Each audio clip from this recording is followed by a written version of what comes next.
Welcome to Sendblox. My name is John Roberts and I'm walking you through Sendblox and how to set up your account. Here's the Get Started guide for now looking at your assets. We've set up in our last video the brand name and details. Now before we can move on to creating our own templates, we want to make sure we have all the appropriate assets we need to be able to populate those templates. So we head over to the left hand side navigation and you can see assets. If you click on this, it will open by default with all assets selected. You can see the logos that we added from our previous upload, and it's easy as clicking upload on the tile or upload at the top right, or you could even drag and drop. The tool will auto sort all of your different types of content automatically, from logos, and if you see illustrations, images, animations, videos, icons, backgrounds, audio. As you upload them, they will auto sort.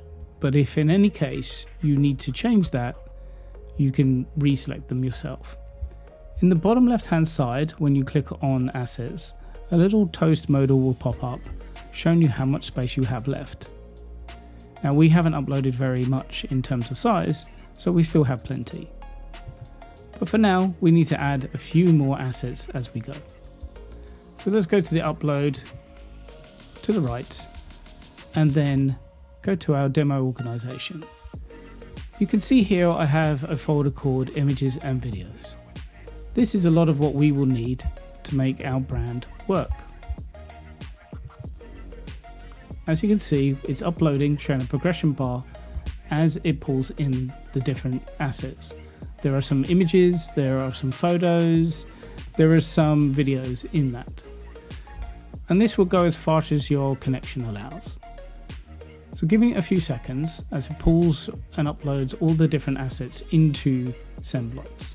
As it starts to bring them in, you can see the previews available. The videos play and you can get a sense of what's happening. But as I said before, even though this is a perfect overview, you may get a little bit lost if you have a large asset set. So one of the things you can do is use the side filters to help with that. This takes you back to logos, illustrations. You see the images are automatically added. Then we have videos and we have backgrounds appropriately. But for now, we're going to go to all assets. If you're looking for something specific across all your assets, you can search for it at the top. And you can type in video.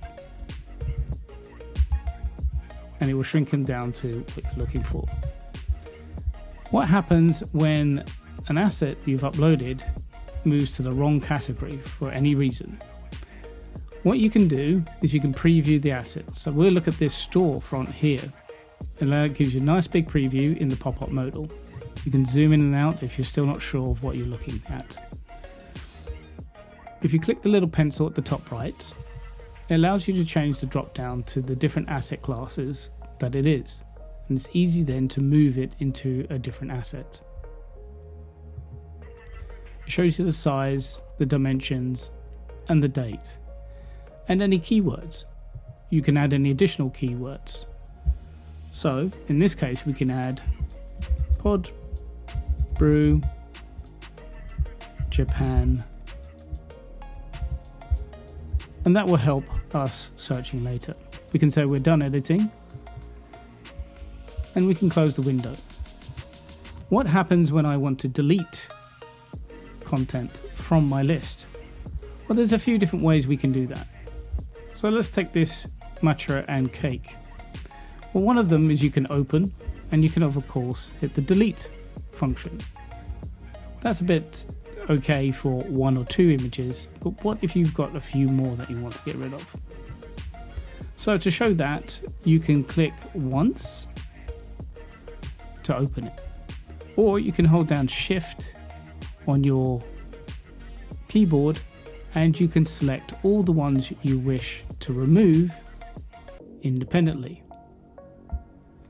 And then hitting the delete key or the delete at the bottom will remove them from your assets.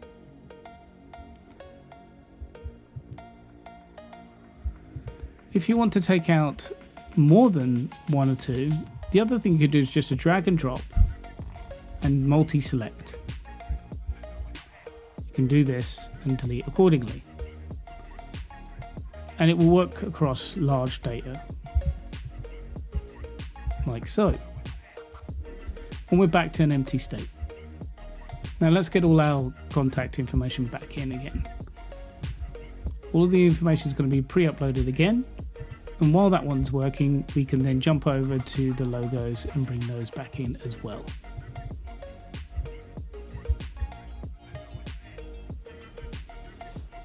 We'll give everything a moment to reappear and be added to the system. There's our logos.